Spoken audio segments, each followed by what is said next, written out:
my category is called Pro Muscle Model, and it's followed on from last year when I competed as Pro Muscle Model. The WBFF Worlds event is held in Las Vegas, which is known as the entertainment capital of the world, so there couldn't be a more illustrious place to be having a fitness competition. You know, just walking up and down the strip, looking at the hotels and the casinos and the bright lights. There couldn't be a more amazing place to be flying to, and then obviously being broadcast across the internet. So yeah, Las Vegas is definitely, couldn't imagine a better place to be going to do this show. The difference between the muscle model and the fitness model category, which is the closest one, is simply that the physique's a little bit more developed with a muscle model, and someone probably has a slightly greater body weight. So the male fitness model is say between 80 and 90 kilos at guess, and then the male muscle model is probably 5 to 10 kilos heavier. Simply like a slightly more developed physique, slightly closer to a bodybuilder, but the key with both the categories is that they're presented in a marketable way, and it's all about aesthetics, sex appeal, marketability, and it's certainly more about being a model than being a bodybuilder. So got the big shoulders and the big legs and everything, but you're certainly not posing like a bodybuilder, it's posing like a model.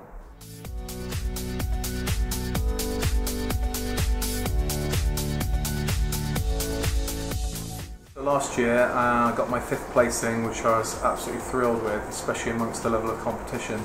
I just took a long hard look at the videos and I compared myself with the guys that were above me in the placings. So rather than getting feedback from the judges, which I knew would potentially be probably minuscule, I just tried to examine the differences between myself in 1st place and 2nd place. Key things that I've tried to change with my physique are to ensure that I don't develop my legs much further, because I'm known for my developed quads, and actually try and work a little bit more on my upper body. I've been working on my shoulders and my arms for the last couple of years, just gradually like thickening up those parts of my body. The idea just to bring myself into balance, so I've got symmetry and balance as well as condition. Please welcome Alexander Ellis.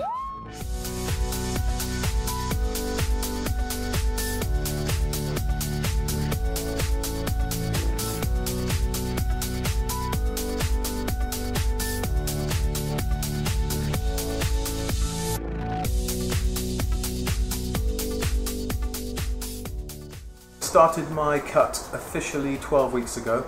That was the point when it was like, right, off we go. The diet's now nailed down and training twice a day. Has it gone to plan so far? I think there's always like good weeks and bad weeks when you're dieting. Combining things like a slightly reduced sleep pattern, and then you've got the increased work volume inside the gym, and then you've got reduced calories. You have days sometimes when like it's hard to go up and down the stairs. So even though like I might be in a really positive mental state and I'm really super excited about what I'm doing, sometimes my body just feels like that of a pensioner, and that's just one of those things, and you have good days and bad days. My body fat's definitely been coming down gradually. I get my caliper test done every week, and that shows me the progress that I'm making. And around 2 weeks out from the show, I'm pretty much where I want to be. I'm probably a week ahead of where I was last year, so my condition is definitely where I want it to be. Okay, so just got back from doing a food shop. A typical food shop for me when I'm doing my comp prep is not particularly exciting experience. I'm just looking to stock up on lean meats, things like turkey breasts, salmon, lean beef. My staple vegetable is going to be broccoli, and also potentially things like asparagus. At the moment I'm having a little broccoli phase. I keep some salad vegetables, so things like peppers and tomatoes are always going to be in my fridge. Got cherry tomatoes, I've got some blueberries. Always keep eggs, because eggs is a very important part of like a comp prep diet.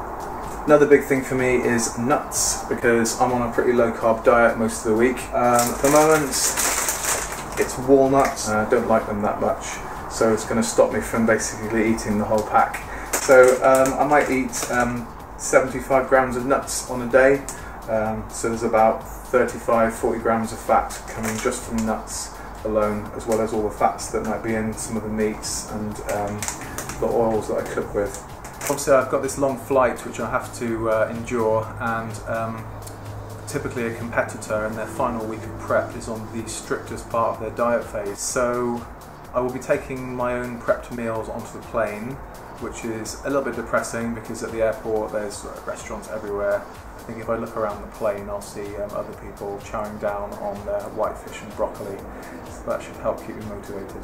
As far as carbohydrate sources, with the low carb diet at the moment, carbs are only coming in really like 1 day a week. On my carb day I might have 2 or 3 of these during the day. I'll also be cooking up sweet potato, and also my other favourite is oats. No bodybuilder or fitness model or anybody that's into health and fitness is going to be without their porridge oats. 100 gram bowl of oats gets you like 65 grams of carbs. Only cooking with coconut oil at the moment. It doesn't get stored as fat very readily in the body. I get through one of these every week or 2. Another little vice that any fitness competitor or healthy person probably has is sweeteners. Once I'm done with the WBFF show in a week or 2's time, I am planning to do another WBFF show. There's a pro show happening in London at the O2, so if all goes to plan and I can keep my condition, I can do one more show. Again, there'll be about 3 months gap between the 2, so it should be possible for me to stay close to contest shape, and then I can get another go at going on stage. Obviously I really enjoy competing and I quite enjoy this process, so to get the chance to do it more than once in 1 year, I don't really want to miss that. And obviously it's right on my doorstep now. I live in London, so hopefully we'll go for the London show and then see how that goes. I'm probably coming to the point where I won't be competing for that much longer, so try and make the most of it whilst I'm at my physical peak.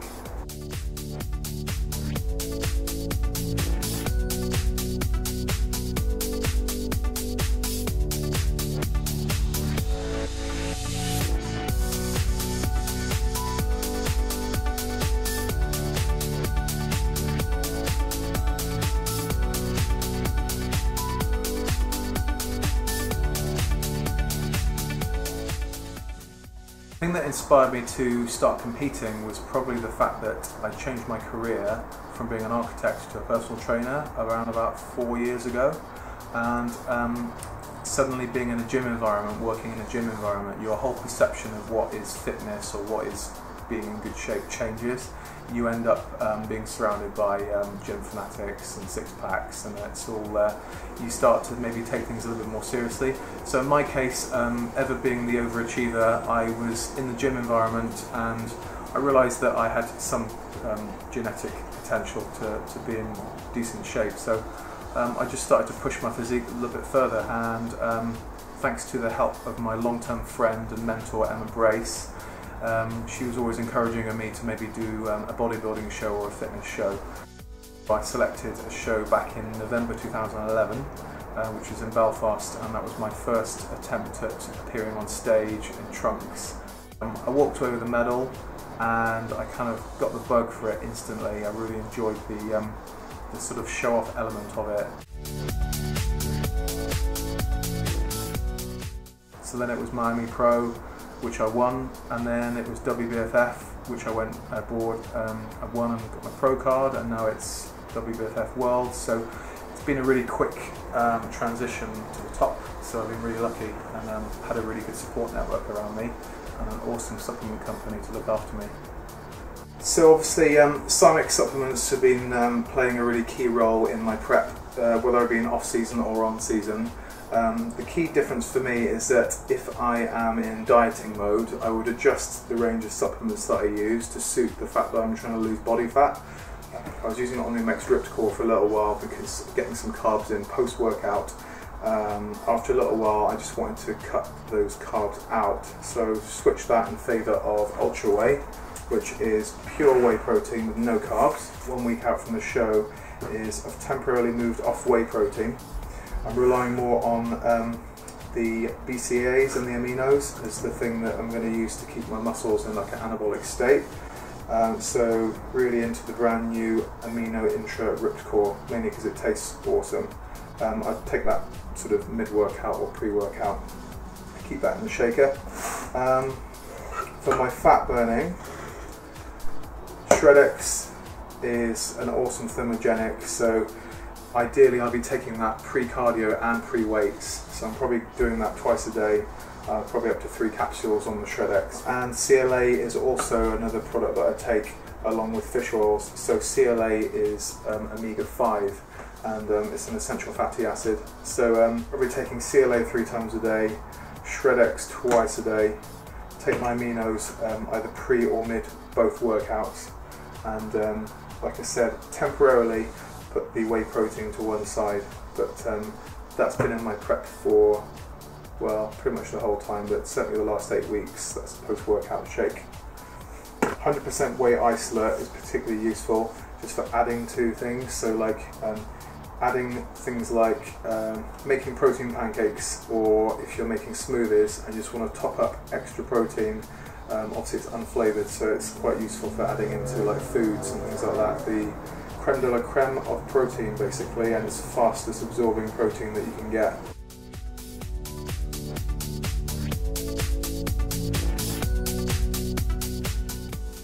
You have to want it more than anything else. If it's your top priority in life and you're willing to sacrifice things like sometimes your social life, maybe you're going to sacrifice some of the foods that you want to eat, and you're willing to put the hours in at the gym, then you're more likely to achieve that goal. So at the end of the day, it's got to be like a burning desire to achieve it. Abdominals and legs, gentlemen.